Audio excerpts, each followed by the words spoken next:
New syllabus पर video बनाने के बाद मेरे पास कई बच्चों के कमेंट्स आए कि सर न्यू वीडियो तो ठीक है, लेकिन सुमिता अरोरा बुक से कौन कौन से चैप्टर्स डिलीट हो गए हैं वो मुझे एक बार बता दीजिए कि किस तरीके से हमको आगे पढ़ाई करना है। तो न्यू सिलेबस तो सबको मिल गया होगा, यदि आपको नहीं मिला है तो डिस्क्रिप्शन में नए सिलेबस की लिंक आपको मिल जाएगी, वहाँ पर जाकर आप नया सिलेबस डाउनलोड कर सकते हैं। अब हुआ क्या है, आप लोगों ने बुक्स तो पहले ही खरीद ली थी, तो बुक्स में जो सिलेबस है वो पूरा आपको नहीं पढ़ना है। आज हम यही डिस्कस करेंगे कि कौन कौन से टॉपिक्स आपको पढ़ना है और कौन कौन से टॉपिक्स आपको छोड़ देना है। तो मेरे पास सुमिता अरोरा बुक है क्लास 12th कंप्यूटर साइंस की। यहाँ पर हम देखेंगे कि कौन कौन से चैप्टर्स डिलीट हो गए हैं। तो मेरे पास टेबल ऑफ कंटेंट्स की ये पीडीएफ है, यहाँ पर ये पीडीएफ भी मैं इसकी लिंक डिस्क्रिप्शन में दे दूँगा, वहाँ पर से आप इसको डाउनलोड कर सकते हैं। तो यहाँ पर जो फर्स्ट और सेकंड चैप्टर है आपका वो पाइथन रिवीजन है। तो यहाँ पर आपको क्या करना है, आपको क्लास 11th में जो बेसिक्स ऑफ पाइथन आपने पढ़ा था वो पूरा क्लास 11th का पढ़ लेना है, बेसिक्स ऑफ पाइथन, जिसमें कैसे आप प्रोग्राम्स बनाते हैं, डेटा टाइप्स क्या है पाइथन में, इफ एल्स क्या है, वाइल लूप, फॉर लूप क्या है, ये सारी चीज़, लिस्ट क्या है, डिक्शनरी क्या है, ये सब कुछ आपको क्लास 11th से पढ़ लेना है। ये बहुत ही बेसिक है, हो सकता है आपको क्लास 11th से आता हो तब आपको इसको पढ़ने की ज़रूरत नहीं है। यहाँ से भी कुछ क्वेश्चन एग्ज़ाम में बनेंगे, यहाँ से कुछ बेसिक्स क्वेश्चन आएंगे कि कौन सा वेरिएबल का नाम लिखा हुआ है, इनमें से कौन सा वेरिएबल का नाम सही है, कौन सा गलत है, ये सारे क्वेश्चंस आपको बेसिक क्वेश्चंस यहाँ से देखने मिलेंगे एग्ज़ाम में। इसके बाद यहाँ से स्टार्ट होता है आपकी क्लास 12th का सिलेबस, जो कि फंक्शन से स्टार्ट होता है। तो फंक्शंस में ये फंक्शंस पूरा आपका रहेगा, जिसमें यहाँ पर मैंने जो टिक लगाए हुए हैं टॉपिक, ये आपके सिलेबस में अभी भी हैं। जैसे 3.5 टॉपिक है, मतलब ये सारे टॉपिक्स आपके अभी भी सिलेबस में हैं जिसको आपको पढ़ना है। ये 3.6 है, 7, 8 और ये वाला topic mutable immutable properties of data object, ये आपके सिलेबस में नहीं है, लेकिन इसको आपको पढ़ लेना चाहिए मेरे हिसाब से, क्योंकि ये जब पैरामीटर में आप लिस्ट पास करेंगे तब क्या होगा, ये आपको सीखने मिलेगा इस टॉपिक से। वैसे ये टॉपिक अलग से आपके सिलेबस में नहीं दिया गया है, मतलब यहाँ से कुछ क्वेश्चंस नहीं पूछे जाएंगे, लेकिन आप अपने प्रोग्राम में यदि लिस्ट पैरामीटर का यूज़ करेंगे, अभी आप यदि समझते हैं कि पैरामीटर्स क्या होते हैं, तो उसमें यदि आप लिस्ट पास करते हैं तब क्या होगा, तब आपको म्यूटेबल इम्यूटेबल प्रॉपर्टी का यूज़ करना पड़ेगा। तो यदि आप सारे टॉपिक्स पढ़ चुके हैं, फिर एक्स्ट्रा में इसको आप पढ़ सकते हैं अपने नॉलेज के लिए और अपने प्रोग्रामिंग स्किल को अच्छा बनाने के लिए।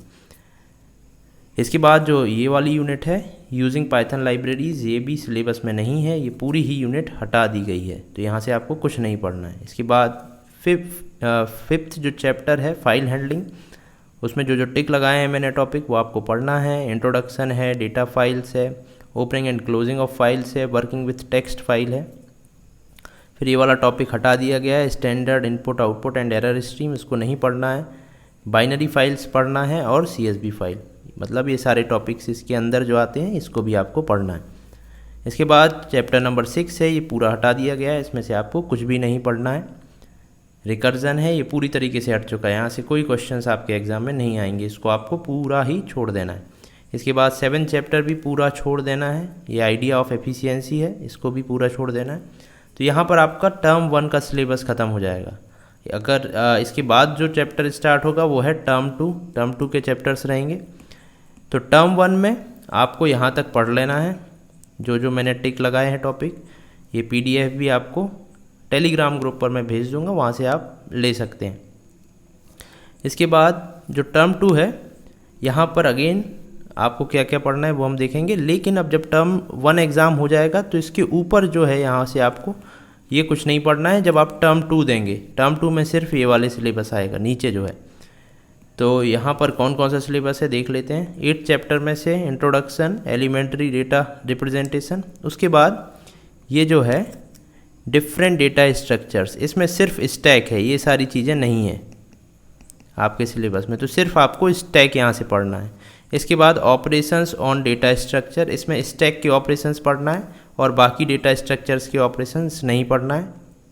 तो आपको पुश और पॉप ऑपरेशंस होते हैं स्टैक में, वो देख लेना है क्या होते हैं। तो यहाँ पर जो थर्ड नंबर है यहाँ पर देखेंगे आप, मैंने टिक नहीं लगाया क्योंकि यहाँ सिर्फ ये इंटरनल टॉपिक एक स्टैक आपके सिलेबस में, बाकी कोई टॉपिक नहीं है। इसके बाद ये कोई टॉपिक आपके सिलेबस में नहीं है। फिर 9th चैप्टर है, इसमें सिर्फ स्टैक है, तो स्टैक आपको पढ़ना है इंट्रोडक्शन में। अगर स्टैक वाला इंट्रोडक्शन है तो आपको पढ़ना है, बाकी कोई इंट्रोडक्शन में अदर डेटा स्ट्रक्चर के आपको इंट्रोडक्शन नहीं पढ़ना है। उसके बाद क्यू नहीं पढ़ना है, ठीक है, ये क्यू नहीं पढ़ना है, सिर्फ स्टैक पढ़ना है। चैप्टर 10 में ये सारे ही टॉपिक्स आपको पढ़ना है। यहाँ पर स्विचिंग टेक्निक है, उसमें 2 टेक्निक बस है आपके सिलेबस में, मैसेज स्विचिंग आपको नहीं पढ़ना है। उसके बाद ये वाले टॉपिक्स भी पढ़ना है। ये टॉपिक अगर मैं 10.7 बोलता हूँ मतलब 10.7.1 से लेके 10.7.8 तक सारे टॉपिक्स आपको पढ़ना है। 10.8 में ये सारे टॉपिक्स पढ़ना है। 10.9 में ये सब कुछ पढ़ना है। 10.10 में ये सब कुछ पढ़ना है। ये वायरलेस एंड मोबाइल कंप्यूटिंग नहीं है। उसके बाद 10.12 में www पढ़ना है, वेब ब्राउज़र, वेब सर्वर पढ़ना है, website, web application, web page पढ़ना है, URL एंड डोमेन नेम पढ़ना है, HTML XML पढ़ना है। बाकी ये सारे टॉपिक्स नहीं पढ़ना है जहाँ पर मैंने क्रॉस किया है। इसके बाद अगेन यहाँ पर ये वाले टॉपिक्स नहीं पढ़ना है। इसके बाद चैप्टर 11 में आ जाते हैं। ये पूरा का पूरा चैप्टर आपको पढ़ना है, ठीक है। 11.8 के अंदर वाले सारे टॉपिक्स आपको पढ़ना है। 12th चैप्टर भी आपको पढ़ना है, ये सब कुछ पढ़ना है आपको। ये वाला चीज़ नहीं पढ़ना है, MySQL फंक्शंस, एग्रीगेट फंक्शंस पढ़ना है।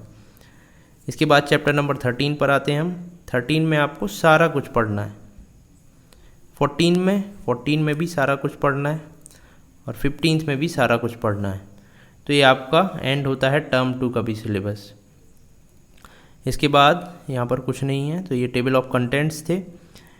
इस PDF को मैं अभी टेलीग्राम ग्रुप में भेज रहा हूँ, आप वहाँ से इसको डाउनलोड कर सकते हैं। और यदि आप चाहते हैं कि अदर सब्जेक्ट के लिए मैं वीडियो बनाऊँ, यदि आप दूसरे सब्जेक्ट के हैं तो आप मुझे कमेंट सेक्शन में बता सकते हैं। मैं अदर सब्जेक्ट जैसे कि इन्फॉर्मेटिक्स प्रैक्टिसेस क्लास 11, 12 और क्लास 11 कंप्यूटर साइंस के लिए भी वीडियो अपलोड कर दूँगा।